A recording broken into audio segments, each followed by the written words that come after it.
자, 여러분 안녕하세요. 어니스트와 주식 빌드업의 머니버드입니다. 어니스트입니다. 우리 주식하다 보면요, 특정 테마군들이 매일매일 이렇게 이슈를 몰고 가면서 급등을 하게 되는 그런 케이스들을 보게 됩니다. 지금 촬영하고 있는 지금 시간으로 보자면은 오늘 같은 경우에는 뭐 이런 와이즈버즈 이 종목 보면은 점상 가 있잖아요. 그리고 어제도 상한가 갔고, 미증시의 메타가 스레드라는 SNS를 출시를 했는데 그게 막 되게 인기가 있어서 트위터를 위협한다 뭐 이런 게 이제 주말 사이에도 계속 뉴스가 나오고 그러더라고요. 근데 이제 그런 현상이 맞물리면서 이제 관련주들이 큰 주목을 받고 수급이 몰리면서 상한가를 간 거죠. 이런 소식을 딱 들었을 때 많은 분들이 아마도 그래? 뭐 스레드 관련주들 나도 한번 찾아볼까? 하면서 이렇게 딱 찾아봤더니 점상 가 있고, 그러니까 이제 살 기회가 없거나 아니면 너무 많이 올라가지고 이미 늦어버렸다라고 생각을 해서 한 발 늦었네? 이렇게 좀 아쉬워하는 경우들이 있죠. 근데 이제 모두가 다 이렇게 점상가 있고 상한가가 있는 게 아니다 보니까 다른 종목들도 관련된 거를 이렇게 막 찾다 보면은,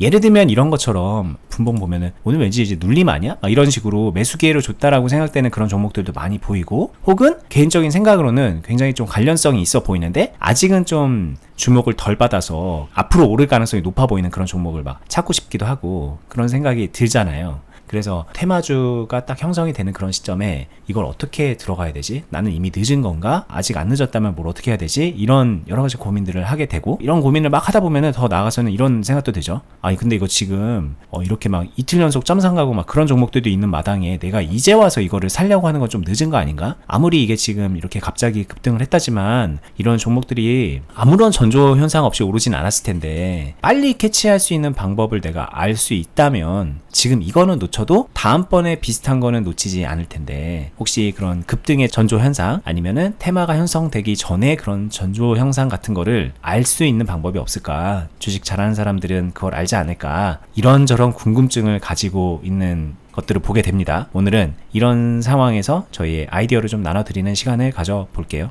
네, 좋습니다. 일단 가장 궁금해하는 이야기부터 해볼까요? 급등하는 종목에 전조 현상은 있는가? 그리고 어니스트는 어떤 노하우를 갖고 있나? 일단 이게 제일 궁금하겠죠? 그걸 만약에 그런 게 있어서 알 수만 있으면은 지금 테마주 막 늦은 거에 올라타는 것보다는 훨씬 더 좋은 성과를 낼 수 있으니까 그게 제일 상급 비법 같은 느낌이 들긴 합니다. 그쵸. 일단 정확하게 이거 먼저 얘기하는 게 좋을 것 같아요. 급등의 전조 현상, 이건 결과론적인 거다. 이거를 먼저 알고 있는 게 너무 좋을 것 같아요. 이거를 알지 못하면은 이 찾아 헤매는 시간이 아깝다? 이것 때문에 저는 이 급등의 전조 현상 찾아 헤매는 사람들이 막 3년, 5년, 10년 이렇게 방황하는 사람들을 보다 보니까 너무 판타지에 젖어서 늪으로 빠지는, 분명히 있긴 있지만 이 자체가 여러분들의 매매를 직접적으로 수익 내려고 딱 만드는 그 결과에 직접적 도움이 되는 노하우들은 존재할 수가 없다. 이걸 먼저 이해하는 게 중요할 것 같아요. 존재할 수가 없습니다. 이렇게 보세요. 뭔가 급등 가능성이 있는 종목들은 있어요. 그런 걸 가지고 전조현상이다 뭐다 이렇게 얘기는 하는데, 문제는 뭐냐면은 이 종목은 이렇게 올라간다고 하더라도 같은 전조현상을 가진 종목은 그대로 기거나 아니면은 떨어지는 경우가 되게 많아요. 그렇다면 이거를 전조현상으로 볼 것인가 아닌가, 여기서부터 일단 생각을 해봐야 됩니다. 어떤가요? 다 느낌이 다르겠죠?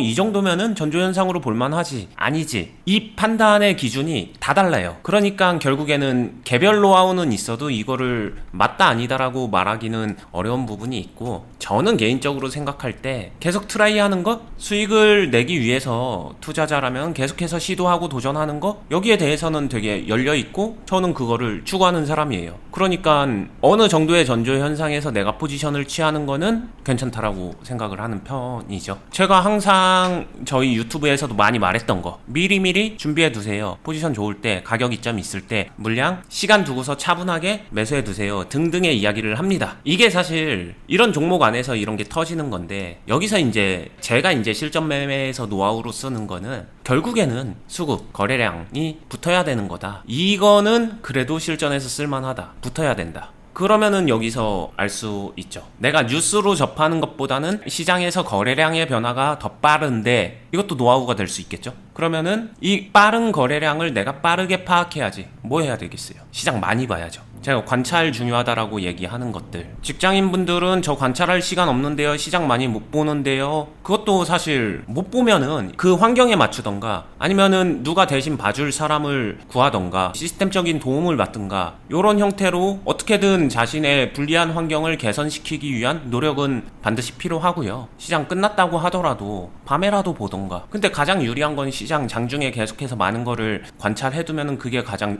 좋은 노하우가 될 것이고, 그때 바로바로 파악해서 투자를 할 수 있는 그 준비된 사람, 그리고 내가 할 수 있는 건지 아닌지를 냉정하게 객관적으로 구분하는 거, 구분하는 능력, 저는 이게 제일 중요하다고 생각해요. 노하우적으로 말하면은. 일단은 이제 궁금한 거는 그 급등의 전조 형상을 어떻게 파악하냐로 시작을 한 거잖아요. 그러면 이제 그거에 대한 답으로 뭐 여러 가지 얘기를 들었지만, 시장을 좀 보다 보면은 계속 면밀하게 관찰을 하면은 그런 이제 수급이 들어오는 그 초입부를 아마 볼 수 있겠죠. 뭐 그런 상황을 볼 확률이 높아지니까 시장을 열심히 봐라, 여건이 안 되면은 개선을 해서라도 그런 걸 만들어라 라는 얘기를 들은 거예요. 그러면 열심히 보다 보면은 그래 수급이 막 들어오네? 그러면은 그런 걸 가지고 급등의 전조 형상이라고 판단을 해보고, 그 상황에서 내가 이거 할 수 있을까 없을까 따져보고서 할 수 있을 것 같으면 그냥 들어가면 된다는 얘기일까요? 그럼 이게 이제 궁금한 게 풀리지 않은 느낌인 거죠. 급등의 전조 현상을 어떻게 구분하죠? 라는 거를 물어봤는데 그냥 네가 할 수 있을 것 같으면 들어가.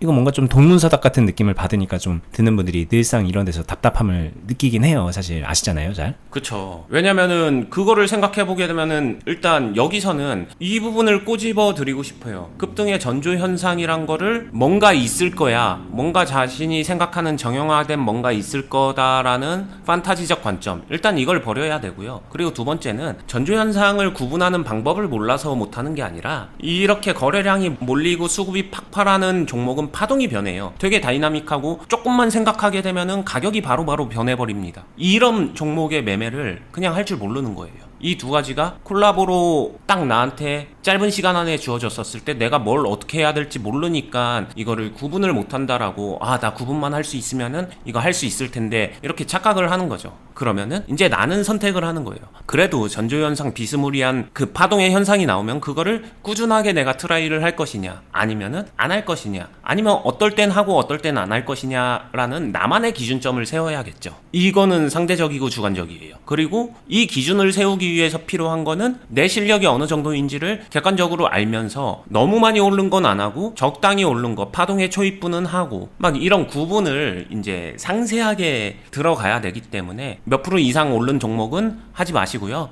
거래량이 이만큼 올랐는데 가격이 한 20% 안쪽으로 오른 거는 한번 올라타 보세요. 이렇게도 나눌 수는 없다라는 거를 알아주셨으면 좋겠어요. 그러니까 이제 이런 거잖아요. 하면 좋은 상황, 하면 안 좋은 상황, 이런 것들에 대한 팁을 되게 많이 들어요. 사실 주식 공부하는 분들이. 그쵸. 제가 오늘 영상에서 궁금해했던 것도 사실 그런 관점이잖아요. 급등의 전조현상이라고 할 만한 그런 특정 상황들이 뭔가요? 그럴 때는 하기 좋은 상황이니까 그렇게 이제 상황적 구분을 앞으로 펼쳐질 것의 유불리로 구분을 하는 건데, 근데 일단 거기서부터 좀 다르다. 그게 틀렸다가 아니라 이제 우리가 바라보는 관점이 다르고, 그리고 사실 그렇게 하면은 주식을 잘하기가 어려운 게 현실이기 때문에 그런 관점으로 생각을 하지 말고, 이제 아까 말씀하셨던 거에서 좋은 힌트가 있었던 게 파동으로 보자는 거죠. 파동의 상황, 파동의 변화가 뭐 이거 이제 분봉으로 보자면 이런 식으로 파동이 흘러갈 때 내가 여기에 들어가서 매수를 한다면은 어떻게 요리를 할 수 있는가, 나는 요리가 가능한가, 뭐 이런 것들을 좀 구분하고, 그리고 이제 또 상황이 흘러서 지금 같은 이런 상황이 됐을 때 이럴 때 내가 들어가는 거는, 들어가서 내가 성과를 내는 것은 가능한가, 그렇게 이제 판단을 한다면은 포괄적으로 봤을 때 아까 이제 테마 뭐 이런 것으로부터 이 얘기가 시작이 됐는데, 특정 테마가 만들어지고 그런 것으로 인해서 이제 현상을 바라볼 때 어떻게 판단하는지 조금 관점을 다르게 생각할 수 있겠죠. 그러니까 즉 지금 같은 상황에서도 사실 이제 뭐 며칠이 지났잖아요. 근데 이런 시점에서 내가 이걸 들어가는 게 늦은 거야 아닌 거야 이렇게 생각하는 게, 얼마 올랐으니까, 테마 형성된 지 며칠 됐으니까 이게 늦었다 아니다 이렇게 보는 거라기보다는 지금 현재 파동의 상태가 내가 해도 되는 건지 아닌지, 그렇게 그냥 기준점만 잡으면은 뭐 늦었다 아니다, 가능하다 아니다, 좋은 상황이다 아니다, 이 모든 거에 대한 답이 될 수 있다는 거죠. 근데 이게 이제 모두에게 정확하게 적용되는 게 아니고, 사실은 개인 실력에 따라서 바라보는 뷰나 이제 할 수 있는 여력 같은 게 다 다를 거기 때문에, 사실 정말 궁극적인 답은 실력 길러서 이런 것도 할 수 있게 만들면 되잖아, 이런 식으로 흘러갈 수 있는 얘기라는 거죠, 이게. 네, 너무 좋은 얘기고, 사실 딱 지금 이 파동에서도 여기서 거의 다 답이 나올지 않을까 생각이 들어요. 이 중간에 가운데 박스에서 누구는 할 수 있을 거고 누구는 못 할 거예요. 이미 늦었다라고 할 거예요. 특히나 주식시장에서 어떤 종목에 대해서 갑론을박이 많은 거, 논쟁이 많은 거, 그런 상황은 대부분이 할 수도 있고 안 할 수도 있는 거예요. 보시면은 테마주 같은 종목들, 저는 종토방 별로 안 좋아하고 잘 가지도 않는데 가보시면은 보이잖아요. 긍정론자와 부정론자의 엄청난 대립 양상. 그 말이 결국엔 누군 할 수 있고 누군 못하고, 누구는 리스크 더 크게 지고 누구는 리스크 더 작게 지고, 이런 거거든요. 거기서 내가 세상의 기준점이 되려고 하시면 안 돼요. 투자하는 사람이라면 더더욱 그렇습니다. 투자하는 사람은 나만의 기준점을 확고하게 갖고 내가 그 안에서 성과를 잘 내면은 그냥 그게 되게 본질에 가까운 거예요. 뭐가 맞다, 틀리다, 이게 더 좋다, 안 좋다, 이런 거 없고, 설령 객관적으로 확률이 조금 낮은 매매라고 할지라도 그거 내가 잘하면은 괜찮은 거기 때문에 결국에는 내 성향 아니면은 나의 스타일, 매매 실력, 이런 게 저는 주식 본질에 더 가깝다라고 생각하고, 그게 사실상 결과값에 훨씬 더 깊은 영향을 준다라고 생각을 합니다. 이게 저희가 유튜브를 하면서 주식 문화를 바꾼다라는 그런 얘기를 간간히 하는데 이런 거예요. 지금 현재 이제 그런 문화가 어떠냐면은 지금 이 상황을 예로 들어주셨는데 오늘 같은 상황에서도 그대로 적용이 되는 얘기일 것 같아요. 예를 들면은 이런 상황을 가지고 주식을 어떤 식으로 가르쳐 주냐, 문화적으로 어떠냐라는 거를 놓고 보면은 뭐 이건 이제 분봉이긴 하지만 뭐 21선을 가지고서 이걸 깨면은 사면 안 돼. 그리고 여기 이제 뭐 시가를 깼으므로 여기 시가를 깨고 내려갔으므로 여기는 이제 손절 라인이야. 뭐 이런 식으로 뭐 누구라도 보편적으로 누구라도 뭔가 좀 적용했을 때 그럴듯해 보이는 것들이 하나하나 이제 모여져서 기법처럼 논의가 되고, 그걸 가지고서 이제 판에 박힌 그런 뭔가 딱 틀을 하나 딱 장만한 다음에 그 틀을 가지고 본인의 주식에 그대로 적용시켜서 하게끔 유도를 하고 있는 거거든요. 마치 주식을 정말 못하는 사람들이 그냥 이거라도 보고 하면은 괜찮아라는 것들이 이제 통용이 되는 거고, 그걸 가지고 좀 더 말을 잘하고 그럴듯하게 정교하게 표현하면은 왠지 되게 잘 가르치는 사람 같고, 그걸 좀 허접하게 말하면은 좀 못 가르치는 사람 같고, 그런 느낌 정도로만 이게 구분이 되고 있는데 그 판에서 좀 나오셔야 돼요. 저희는 이제 그걸 계속 시도를 하고 있는 거예요. 아니야. 모두에게나 그렇게 적용되는 그런 틀에 박힌 그런 기법 같은 거는 애초에 주식을 접하는 그 출발점 자체가 좀 틀린 것 같아. 우리는 이렇게 생각을 해 라고 얘기를 하면서 이제 계속 저희 목소리를 내는 거거든요. 그러다 보니까 이제 듣는 분들이 기대하는 지점하고 좀 다르다 보니까 되게 헷갈려 하시고 답답해 하시는데, 답답한 만큼 빨리 거기서 나와야 되는 거예요. 거기는 진짜 답이 없어요. 명쾌하게 이해가 되면 될수록 그쪽엔 답이 없다고요. 테마주니까는 이거는 뭐 이틀이 됐으므로 이미 늦었다, 이런 얘기하는 것 자체가 의미가 없어요. 사실 이거 뭐 사실 제가 여기서 파동 보고서 들어갈 수 있을 것 같다고 생각이 들고 뭐 어떻게든 수익을 낼 수 있을 거라고 생각이 들면은 들어가는 것도 괜찮다고 봐요. 본인이 그렇게 하겠다는데. 그리고 저도 이제 같은 케이스는 아니지만 그렇게 접근해서 매매를 하는 경우도 굉장히 자주 있고, 근데 이제 그게 잘못됐다 아니다 이렇게 말할 수가 없는 영역인 것은 각자의 실력이 다 다르고 본인이 할 수 있는 그 파동과 상황이라는 게 다르기 때문에 이제 나타나는 현상인데, 그렇다면 남는 것은 여러분들에게 결국은 기승전 실력으로 간다는 거죠. 그거를 이제 대응할 수 있는 능력, 여러 가지 케이스를 다룰 수 있는 것, 그렇게 흘러가게 되는 거고, 여러분들의 이제 지향점이 그쪽이 돼야 된다는 얘기를 할 수밖에 없네요. 오늘도. 네, 방금 전에 버디님 이야기랑 같은 맥락인데, 여기서 이제 제 노하우도 간단하게 말씀을 드리면은, 이 상황을 A, 뭐 이 두 개 박스 전부 다 A라고 할게요.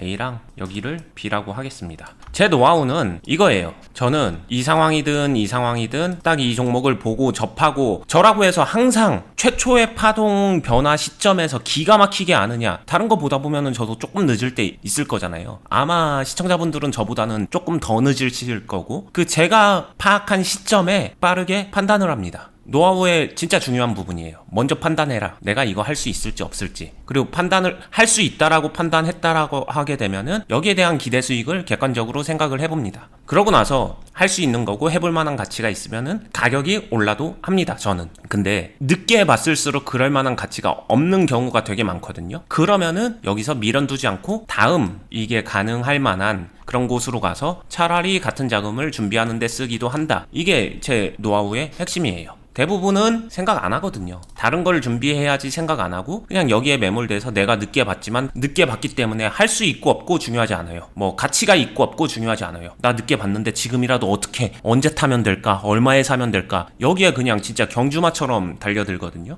그러지 않는 게 노하우인 것 같아요. 많은 분들이 주식 얘기할 때 손절 되게 강조하잖아요. 그리고 손절 얘기하면서 꼭 나오는 얘기가 기회비용 얘기를 하시거든요. 손절 안 하면은 그러면 그 이후에 끌려다니면서 엄청난 기회비용이 발생을 해. 빨리 손절을 해서 더 나은 기회를 잡아야 돼. 이런 식의 논리예요. 그 논리가 뭔가 이상하다. 저희가 그 얘기를 자주 하는데 말씀하셨던 이 지금 A, B 상황으로 설명이 될 것 같아요. 뭐냐, 이 A 상황에서 내가 주식을 해봐야지 라고 생각해서 되게 좋은 기회인 것 같아서 들어가는 것까지는 그것도 되게 어떻게 보면 빨리 수익을 낼 수 있으니까는 기회비용을 줄이면서 수익을 낼 수 있는 방법이 될 거예요. 근데 많은 분들이 뭐냐면 진짜 기회비용이라는 거는 되지도 않을 그런 상황에 계속 여기에 매몰이 돼서 어떻게 하면 여기서 잘하지? 막 이런 생각을 하면서 여기서 계속 했다가 안 되면 손절하고, 그러면 손절은 기회비용 아닌가요? 그것도 다 비용이잖아요. 어쨌든 비용으로 나가는 거잖아요. 뭐 그런 식의 이제 논리를 생각을 하는데, 진짜 올바로 된 기회비용을 고려한 선택이라는 거는 이 A에서 하는 거 기회비용이 발생할 것 같다. B로 가야지? 해서 이제 B 상황을 준비해 나가는 게 이게 기회비용을 줄이면서 되게 좋은 결과를 만들어내는 매매가 되는 거예요. 근데 이런 얘기하면 또 거꾸로 B는 이렇게 시간이 흘러가니까 이것도 기회비용 아닌가요? 막 이렇게 얘기하는데 정말 이상한 논리라는 거죠. 그거는 끝없이 이상한 수렁으로 흘러가는 그런 기회비용의 논리인데, 그거를 좀 끊어낼 수 있는 되게 중요한 얘기를 해주신 것 같아요. 선택하는 데 있어서 이걸 기준점으로 삼아 보시면은 한결 발전하지 않을까? 모두가? 좀 그런 생각도 드네요. 네, 뭐 말씀해주신 거에 핵심은 다 들어있다고 생각해요. 많은 사람들이 기회를 사기 위해서 비용을 지불하는데, 저는 기회를 돈 주고 사는 거는 별로 의미 없다. 손절하는 거 별로 의미 없다. 애초에 기회를 판단을 잘해야 된다. 그래야지 꾸준한 수익을 내면서 훨씬 더 좋은 결과를 내지 않을까라는 생각을 합니다. 뭐 손절 절대 하지 않아야 된다 이런 얘기가 아니라 최소화시켜야 되고, 가능하면 피해야 되고, 가능하면 내가 하는 모든 매매에서 수익을 내야 되고, 뭐 이런 모든 복합적인 요소가 다 들어있는 거라서 그래야 돈을 잘 벌죠. 그게 제일 중요하니까 그런 생각이에요. 네, 이런 것들이 만들어지는 이 상황에서 고민하는 지점들이 다 대동소이 하거든요. 그걸 가지고 제가 좀 일종의 좀 샘플링 하듯이 오늘 오프닝으로 열어서 얘기를 쭉 이어가는 건데, 그 고민의 출발점, 고민의 방향이 때로는 아니라 거의 대부분의 경우에 조금 문제가 많아요. 그래서 그런 부분들을 좀 짚어드리고자 저희가 영상을 이렇게 찍게 되는 것 같고요. 저희는 요 지금 보고 계신 유튜브 말고 실제 투자 클럽을 운영을 하면서, 온라인 클럽이기 때문에 누구나 가입 가능하거든요. 그렇게 운영을 하면서 실전 매매에서 그런 노하우들을 좀 알려드리고 있으니까, 주식 좀 제대로 배워보고 싶다, 나도 한번 어니스트처럼 머니버디처럼 자신있게 주식하면서 꾸준히 하면서 규모가 다른 수익을 쌓아 올라가고 싶다라고 생각이 드시면 저희 운영하는 클럽 오세요. 오셔서 함께 하시면 됩니다. 영상 하단 부분에 보면은 댓글란에 거기에 어떻게 가입할 수 있는지 항상 링크를 걸어 놓으니까 이번 영상 요 아래 보셔서 한번 확인해 보시고요. 저희는 다음에 또 계속해서 유튜브에서 좋은 내용으로 찾아뵙도록 할게요. 도움 되셨으면 구독도 한번 눌러주시고 알람 설정 한번 해주시고 좋아요도 눌러주시고요. 좋은 하루 되시기 바랍니다. 끝까지 보시느라 수고 많았습니다. 감사합니다. 감사합니다.